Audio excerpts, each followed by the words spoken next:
Kalau abang nak yang betul-betul okey kan, saya suggest abang ambil yang spek 6 tambah 64. Yang tu 6GB dia punya RAM dan 64GB ROM. Sebab kalau tengok sini ada rongga untuk angin. Dia yang ni dia kurang panas sebab dia ada rongga dan dia tak lag.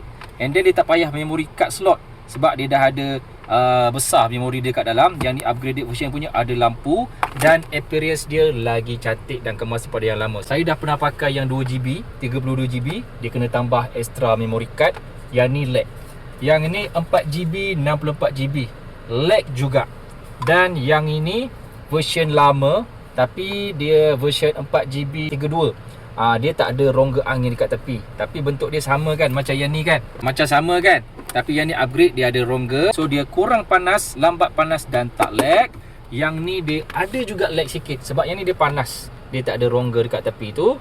So saya suggest abang ambil yang latest version tu, 6 tambah 64 ataupun 8 tambah 64. Tapi yang tu mahal sikit. Ambil yang 6 pun dah cukup padu. Nampak tak appearance dia cantik, boleh install macam-macam dekat dalam ni. Dia ada Play Store, ada Chrome, YT semua ada. Yang ni saya dah install lasing dah. Boleh layan movie juga dekat sini. Install je korang punya movie apps. Nampak tak? Smooth je. Yang ni korang kena connect dengan korang punya hotspot ataupun korang punya wifi yang portable untuk dalam kereta lah. Kalau pakai dengar lagu kan memang tak sakit hati. Dia tak ada sakut-sakut macam tak ada. Dia smooth.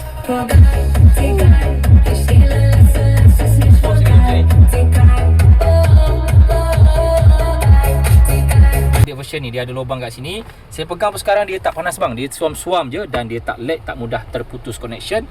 Dia tak menyakitkan hati abang. Berbanding dengan yang saya dah pakai ni, yang versi lama ni, semua saya dah pakai dah. Yang ni juga yang padu bang. So kalau abang nak kan, abang boleh tekan dekat back corner kat bawah tu, version yang baru ni.